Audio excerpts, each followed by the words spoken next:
to our service today.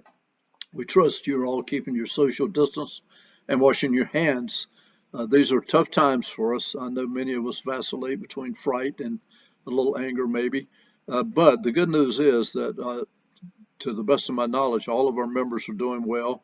We've had some who've had some difficulties not related to coronavirus, but we're thankful that we're hearing good news about the healing of Linda, Harvey, and especially Naomi, who gave us a little scare. We know today is Easter, and we want to welcome all Christians who have chosen to be a part of our fellowship today. The good news about the Unitarian religion is that all are welcome. So we welcome Christians, Jews, Muslims, atheists, whoever. We believe that faith is a personal choice, and we do encourage spiritual growth, however that is for you personally. This is a good day. It's a good day for us to be together.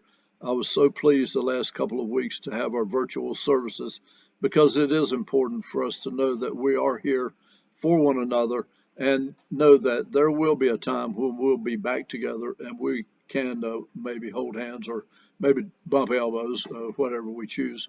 But that time will be coming, and we'll just have to see when that is. But in the meantime, we do reach out to one another, check on one another. Let's make sure that we're okay. Let's make sure our fellowship is okay. And we're going to have a good service today. And again, welcome and thank you for being a part of the Unitarian Universalist Fellowship of Lake Norman. Good morning and welcome to the virtual Sunday service for the Unitarian Universalist Fellowship of Lake Norman. Our fellowship walks diverse paths to find meaning and purpose, but we are united in our belief in the inherent worth and dignity of all, and the obligation to express our faith through acts of justice and compassion. My name is Jim Price, and I've been an active member of this congregation since last year, and a Unitarian since 2012. I'm pleased to introduce our virtual speaker today, Karen Miller, who will reflect on Earth Day and climate change. But before she speaks, I would like to share a meditation written by Peter Morales, who is a past president of the UUA, and these are his words. For me, spirituality feels like connection to myself, to others around me, to the earth and all of creation. Connection to myself feels like deep peace, awareness, calm, authenticity. Connection to others feels like compassion, community, acceptance, and enduring love. Spirituality is not an idea, it is an experience. When I experience connection, dividing lines disappear. Inner conflict gives way to integrity. The line that separates my individuality from others fades. We become one. I find connection with others in community, often in worship. Today, the connection with creation, with the earth, and with the cosmos may be the most difficult. We live in artificial controlled environments that separate us from the natural world. More than humans in any other time, we live separated from the natural world, the world from which we emerged and which sustains our lives. We very much need to experience our world. We need to let go of controlling our world and allow ourselves to become one with it. We find ourselves when we lose ourselves. May we connect, really connect. And when we do, it changes everything. And now our speaker, Karen Miller. The reading for today is a short one. This is a little clip that I keep on the corner of my refrigerator since March the 16th, 2013. It's a quote from Henry David Thoreau. "What is the use of a house if you haven't got a tolerable planet to put it on?" He lived from 1817 to 1862, so this quote has got to be pretty close to 150 years old before any of the climate change and things that we're worried about now even happened. I want to start this morning's talk with a fun fact like Harvey did a few weeks ago. In August, a year and a half ago, so that would have been 2018, my husband and I were in Stockholm to visit a former exchange student of ours, to be honest. And we were walking downtown close to the Parliament building, and there was a young lady kind of in a little corner under this walkway, kind of huddled up in a corner holding a sign. I don't remember what the sign said. I have no idea. At the time, I had no idea who she was. But I remember in my classic teacher mentality, I thought, this is a Monday or a Tuesday. It was a Tuesday morning. I said, what is she doing here and not in school? Um, a year and a half later, we probably know who that young lady from Stockholm is, a 16-year-old climate activist. I'm pretty sure who I saw was Greta Thunberg. So she will be a part of what I have to say today. So I saw her before she was world famous, I believe. When you watch this, it'll be Easter Sunday, which for many people around the world is a day of religious celebration. And for those of us who are not religious, it still is a spring and kind of the season of renewal and rising and hopefulness that starts all over again. It kind of got covered up from January till now. So I want to start with talking about some of the good things that have happened since the first Earth Day 50 years ago, knowing that Earth Day is coming up April the 22nd, 10 days from now. So the history of Earth Day, keep in mind that in 1962, Rachel Carson published her book, A Silent Spring, talking about what was happening to the birds, the fact that we had in a big way started using DDT to spray weeds and across the country. I'm sorry, it's an insecticide. And when the birds ate the insecticide, the DDT, it got in their body. And when the mother birds laid eggs, the eggs cracked and the birds couldn't hatch because they died way too early. So that got people's attention across the country and around the world. That sold over 500,000 copies in '62. Then during the 60s, of course, a lot of people, especially the later 60s, were protesting the war in Vietnam. So people were already out in the streets, sharing their views with hopefully the government to change their mind and change things that were happening. In 1969, the senator from Wisconsin, Gaylord Nelson, happened to be in California, and he saw the Santa Barbara oil spill and was horrified by that and decided what he needed to do, and did do, was to start Earth Day. So he planned that for April the 22nd. That was purposeful to be between spring break for the college kids and before final exams and they all went home. So he was purposely hoping to harness the energy and the protest value of young people across the country and get them focused on the environment and kind of draw their attention away from protesting the Vietnam War. Well, of course, the president at the time, Richard Nixon, was really not all that concerned about the environment. However, when he saw on Earth Day that year, the record is, or what they say, is that there were 20 million Americans either in the parks, in the streets, or in auditoriums to hear speeches on that day. That would have amounted to 10% of the American population at the time. So Richard Nixon and Congress could not ignore that. So that was pretty huge.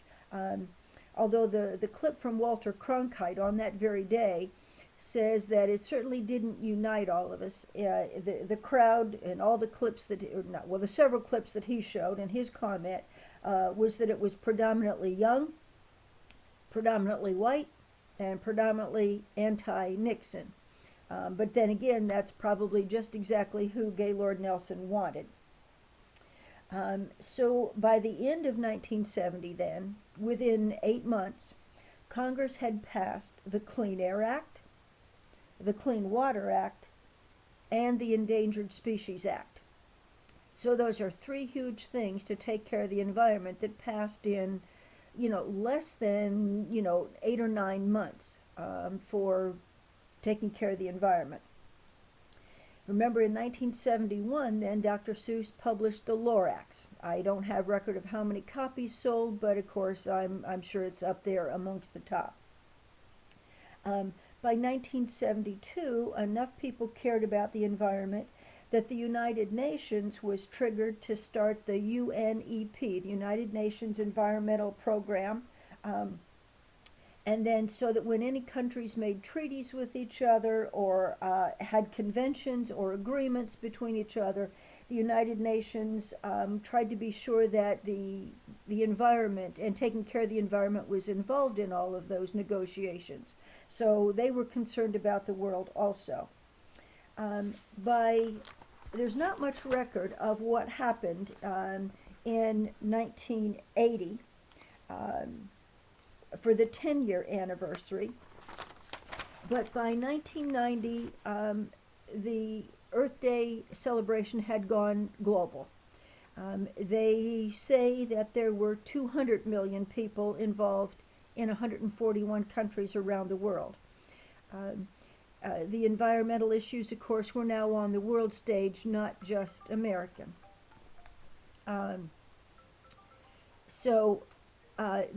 The whole idea of 1990 was to boost the recycling efforts worldwide, and the UN led the Earth Summit in Rio de Janeiro that year, and Bill Clinton awarded the Wisconsin Senator Gaylord Nelson the Presidential Medal of Freedom. So 20 years after the first Earth Day, he got that award.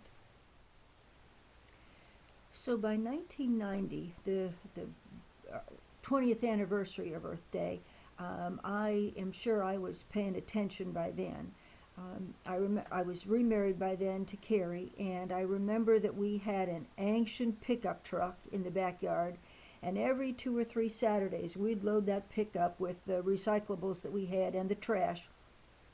And we probably looked like the Beverly Hillbillies riding down the road to the landfill a couple miles away to do our recycling.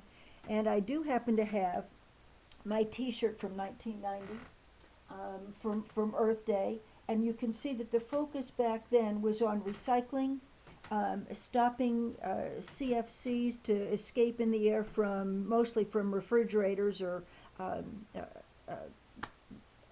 to not pollute the air and mess up the ozone level. And then, of course, the bottom of it is to plant trees and take care of the animals of the earth. So I know by 1990 I was starting to pay attention, and I can remember somewhere in the mid-90s going into Brandon's probably 3rd or 4th grade class to talk about the 3 R's, reduce, reuse, and recycle. So it was more prevalent for people to worry about those things. At least it was for me. So by 2000, Earth Day organizers had combined over 5,000 environmental groups around the world from 184 different countries for this one.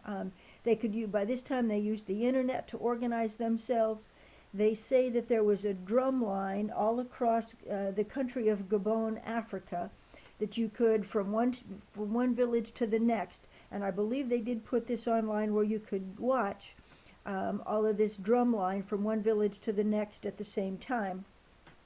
And they say that there were hundreds of thousands of Americans gathered on the National Mall in D.C. To protest for the environment and taking care of the planet and the animals and the plants.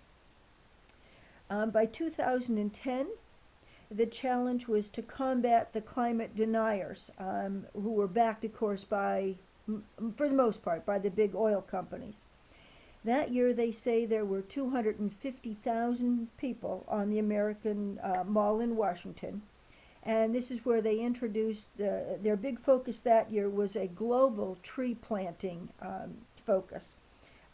One section was the Canopy Project for the global tree planting.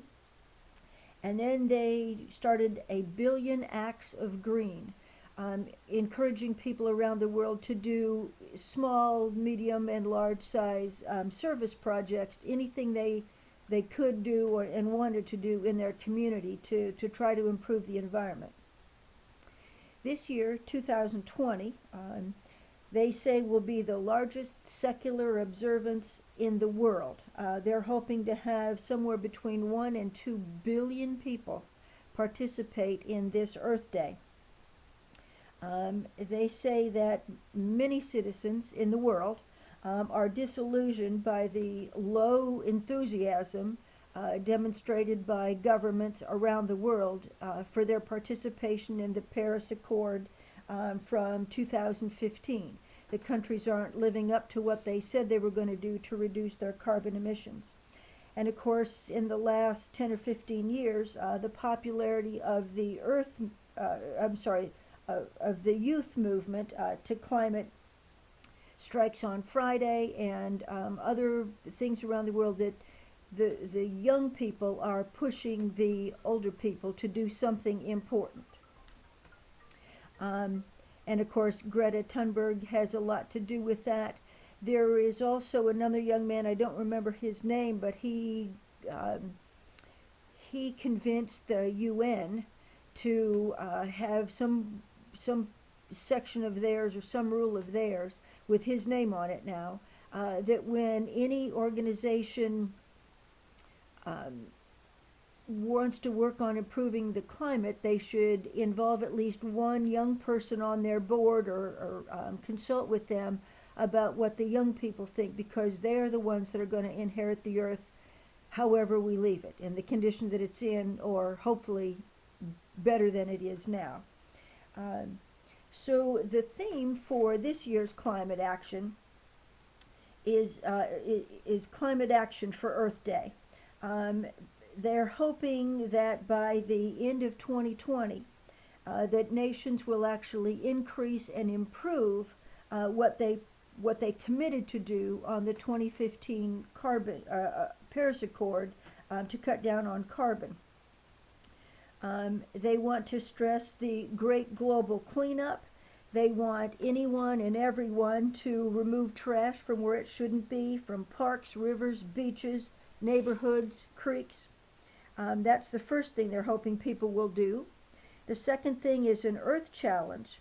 They're hoping to arm each of us to report back to them on the health of the environment, the water and the air quality, and the number of species that we found.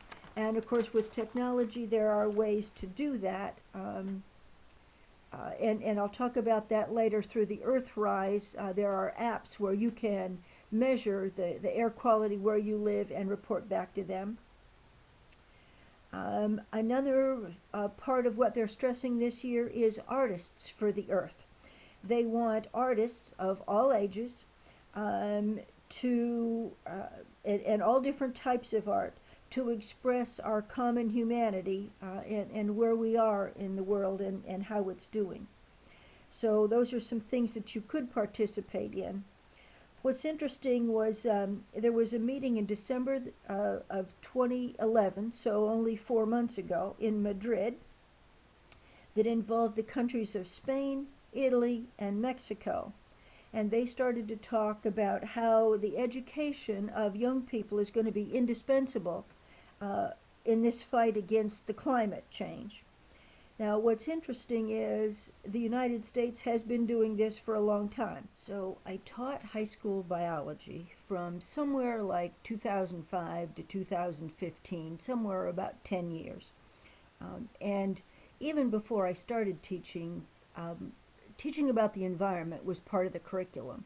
So our advantage now is that children coming out of high school and college have been taught about climate change and the environment and understand solar and wind power and geothermal power. So it's just part of who they are. So American students then are going to be very eager and understanding and be willing to join activities to help improve the environment here on Earth. Now, another interesting thing that happened last fall, November the 16th, of 2019, which was exactly 6 months to the day before Earth Day, the president of the Marshall Islands, her name is Hilda Hein, if I'm pronouncing it correctly, made an announcement to the world that she was hoping that the countries around the world would actually agree to improve what they were going to do to cut down on their carbon emissions from the Paris 2015 Accord. She is hoping, or she has asked the other countries of the world to please deliver letters to the Secretary General of the UN that they are going to do even better, because in the Marshall Islands they are seeing the effects now. Those are tiny islands in the South Pacific that are only a foot or two above sea level. So every time that a chunk of glacier or the ice caps melt and falls into the ocean, that melts and the sea level rises, and you're thinking maybe just a little bit, but you do that enough times and all of a sudden you're talking some real rise of the water there. So they are actually standing there watching the water come up on their shores and to the the footings of their homes. As a matter of fact, there, as I recall, there was a meeting a big international meeting for climate change that they held down in the Marshall Islands, and they took the people who came to this meeting underwater to have the meeting so that they could feel what the Marshall Islands are going to be like in a few short years, and hopefully do something soon. So I'm hoping they will agree to that, but I don't know the update on how many countries have agreed to improve what they're going to do for that they agreed to the Paris Accord to cut on global emissions, carbon emissions. So the people involved in keeping an eye on the climate all the time talk about the progress that we've made in 4 waves. They say the first wave of concern for the environment came with Teddy Roosevelt, who set aside millions of acres across this country as parkland and wild areas not to be disturbed and preserved for future generations. The second wave of concern for the climate was in the mid 20th century, when there was all kinds of legal battles and regulations to help keep the air and the water of this country clean. The third wave came in the 1980s, where especially the environmental groups tried to look for solutions to the underlying problems, because every time there is an issue with conserving and keeping the air and water quality in good shape, there is a business or industry that wants to do something to harm it. And I read a lot of literature from the Environmental Defense Fund, and what they have really focused on is to try to come up with a solution that helps everybody. And that's why they have been so successful. As a matter of fact, I read somewhere in all this literature I've read in the last few days that they have recently hit 2.5 million members to contribute money to help the environment, and their extra arm that has a lobbying group to try to bring legal action against the current government to try to stop some of the things that they've tried to undo from the previous 8 years or 10 years. But we are now in the fourth wave of environmental consciousness, and this is the technology phase. They really want citizens to pay attention to the environment and actually be able to measure water and air quality. And there are apparently apps that will do this, I guess, on your phone, and maybe you have to have little cords or probes or something to put into it. But this is what's happening now in a small way, and it'll get bigger over the next few years where more of us will understand it and be involved in actually taking measurements in our own localities and reporting those so that we become citizen scientists to help let people across, the people in charge know what's happening to our environment.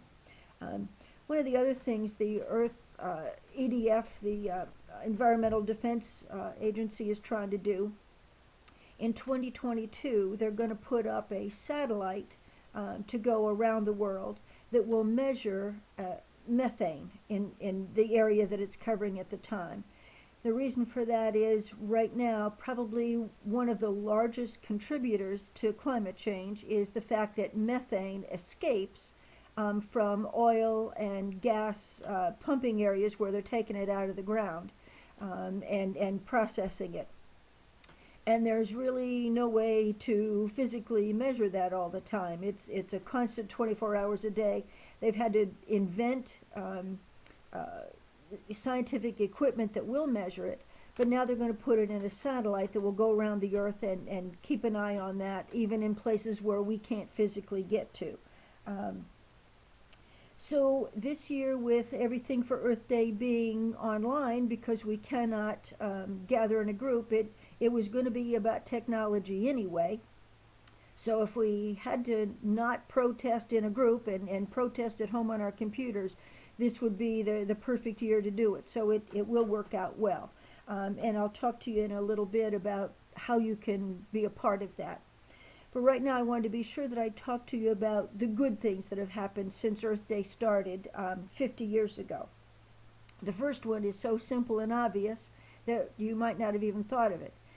If anyone says to you, it's Earth Day, we all know what that is. 50 years ago, we wouldn't have known. I was in college in a biology major and should have been paying attention, but I did not. But I certainly do now. So it's gone from somewhere in the neighborhood of 20 million people the first year to they're hoping this year over 2 billion people participating and being active about the environment next week. Another thing is that everyone understands what the 3 R's are.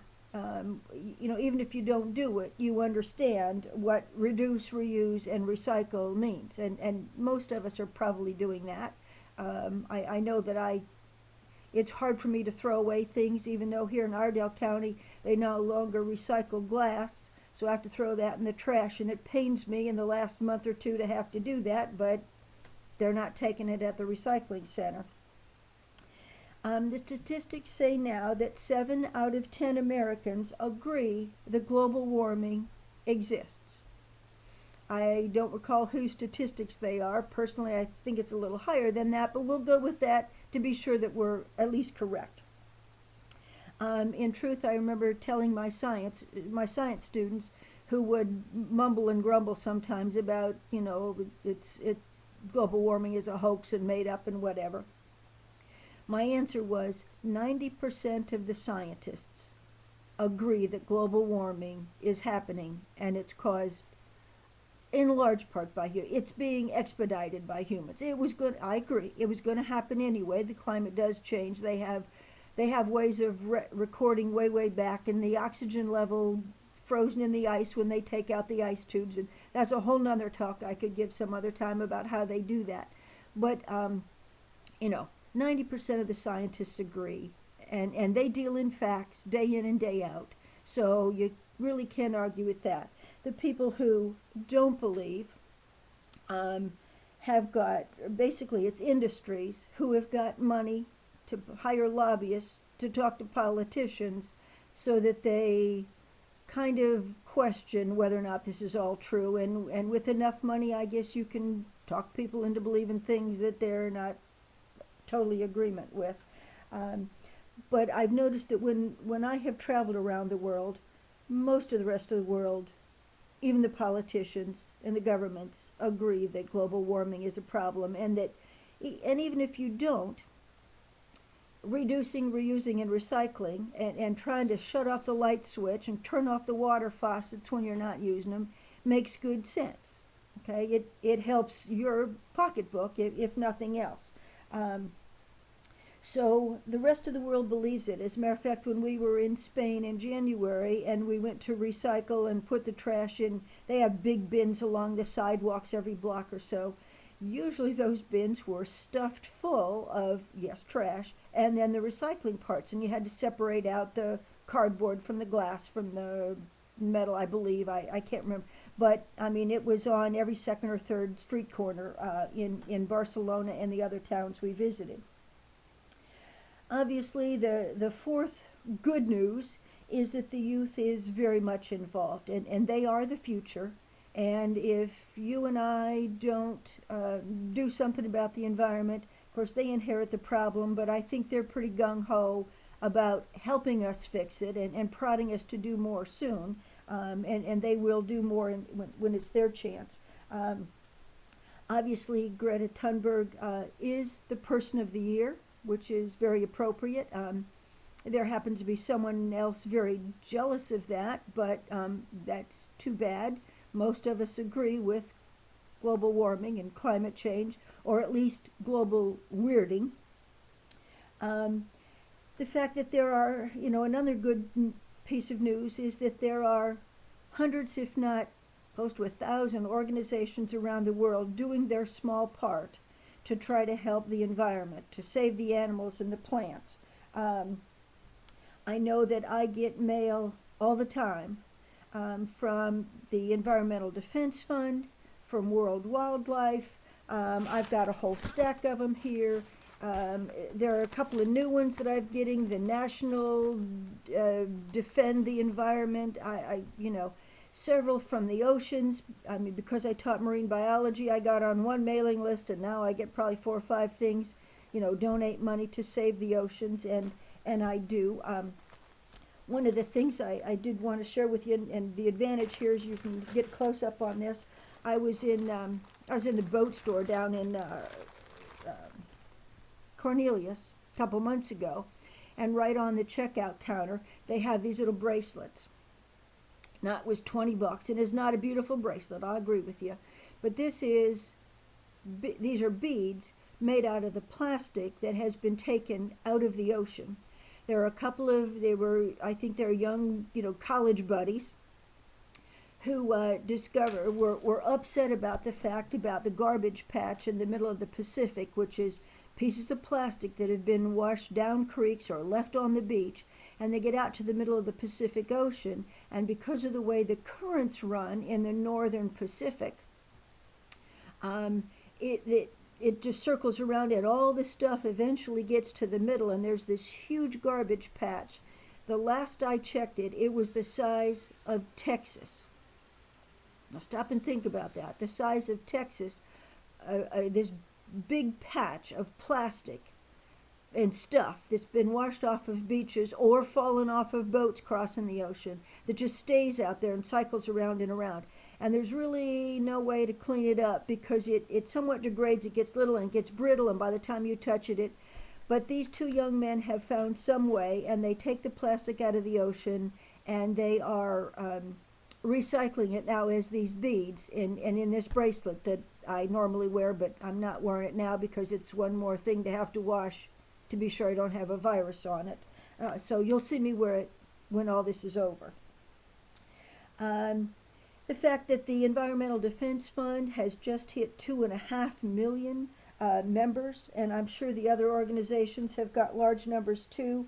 The other thing is the Environmental Defense Fund now has 101 lawsuits against the current administration to try to keep policies that had been put in place to try to help the environment that are now trying to be dismantled. So just know that there are people that you may not be aware of that are trying to help save us.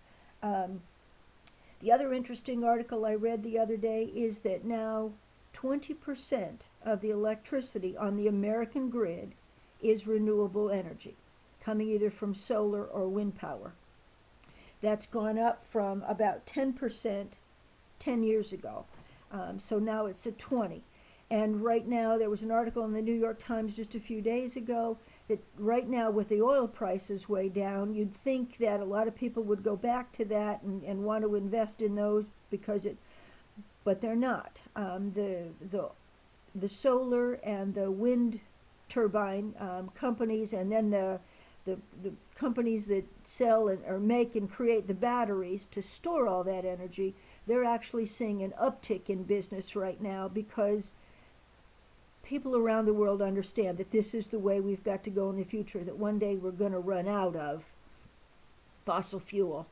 And I don't even want to get started on fracking because that gets me all upset, and that's another whole talk. But renewable energy is increasing. The other thing is that business and state governments still agree with trying to take care of the environment. I was really heartened a couple of years ago, not too long, when the state of California was told that they didn't have to, the cars didn't have to be made to go to their environmental standards anymore. But the state of California and the car company said, well, that's okay, administration, if you want to change the policies, we are still going to go with trying to reduce the carbon emissions and making cars more fuel efficient. And I know the administration tried to stop that, and they were prohibited in that. So that, you know, cars that are electric and cars that are more efficient are on the uptick, even though they don't have to be. Even Walmart, in somewhere that I read, Walmart is on a program, I believe it's Gigatron. They are working with all of their suppliers to be sure that the suppliers are a little more energy efficient and reducing their carbon emissions. And Walmart itself and its buildings are trying to be more efficient. And I believe they're trying to be a little more efficient in how they run their trucks and delivery and whatever to keep trucks and emissions off the highways. The other thing I noticed in Walmart grocery store before I noticed in Harris Teeter and others is that if you go to buy fish, there'll be a little dolphin safe, well that's more for the tuna, but there'll be a little check mark with a fish, a little drawing of a fish across it, telling you that that's a fish that was raised and is not on an endangered list to be caught. That and there's even an app that you can get for your phone. I had it on one of my previous phones, but I don't have it anymore. That you can actually sit in a restaurant and go to this app and type in the type of fish that you want to order, salmon or halibut or whatever, and it'll tell you whether or not that's an acceptable, according to the aquarium at Monterey Bay in California. It has this app that will tell you whether or not that's an endangered fish and whether or not you should order it. And don't order it if it is endangered and they caught this not illegally, but they shouldn't be serving this fish and trying to deplete the oceans of that particular species. So the last thing I want to leave you with, because there are lots and lots of other improvements. Oh, you know what? There was one important one. In Hong Kong, since they closed the zoo, I believe March the 1st, somewhere like that, the panda bears, after 13 years, have decided that, and they have this on camera, that the panda bears actually mated when they finally had some privacy and peace and quiet. So in all of this mess of what's going on, there is some good. The panda bears are hopefully going to have a baby panda. They think they're not sure how long it takes. It was this strange range of 6 months to like almost 12 months when the mother panda would finally have a baby. New York Times also reports that cities around the world, the amount of smog is going way, way down because people aren't driving and businesses aren't running, and so we've got some good to come out of this pandemic. But I do want to leave you with a quote. I did go to hear Greta Thunberg, sometime last fall. She was in Charlotte at one of those Friday lunchtime protests down near the government center. And she says two things. Well, she says a lot of things, but the two I want to repeat are, she said, act like your house is on fire, because it is. And then she says, it is still not too late to act, but we need to do it soon. Hey everybody, hope you're staying safe and sound and keeping your distance. This is a song of mine called The Tuckasegee River.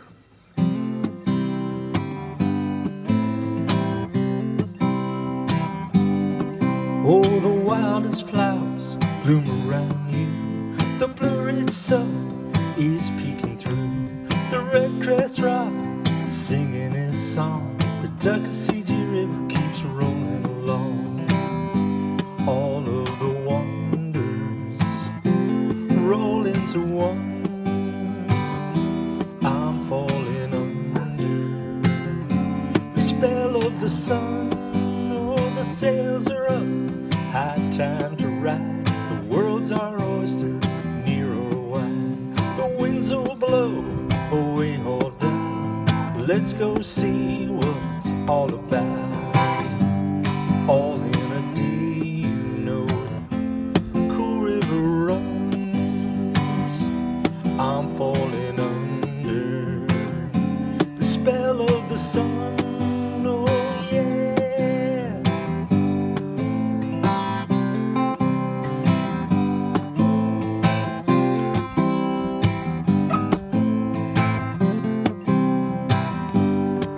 Oh, the night falls, the moon shines clear. 1,000 stars in your eyes appear. Hearts rise, love flows on. The Tuckasegee River keeps rolling along. Yeah, the Tuckasegee River keeps rolling along. The Tuckasegee River keeps rolling along. The Tuckasegee River keeps rolling along.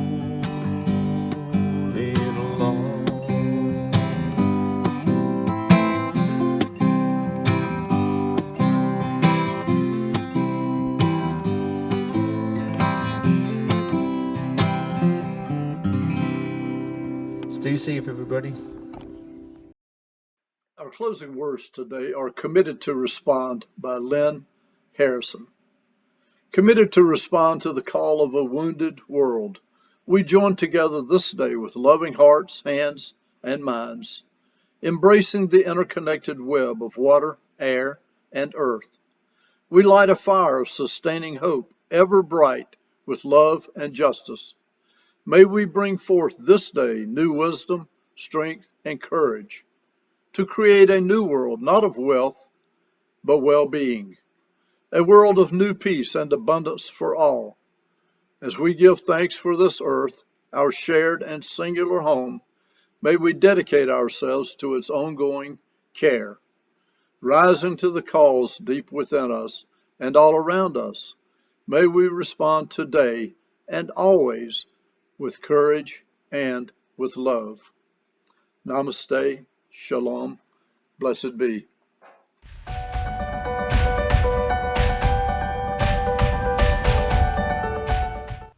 My closing words are to ask you to please participate in something for Earth Day. I went on the Earthrise website, and you can see the poster that I've got here behind me. I actually saved this from the New York Times somewhere in mid-February, but here is the Earth up here, telling you that 50 years ago, 20 million people participated in Earth Day. So if you Google or type in Earth Day, or actually Earthrise, all small letters, Earthrise, one word, small letters, it will come up, and they offer a lot of suggestions on easy things you can do.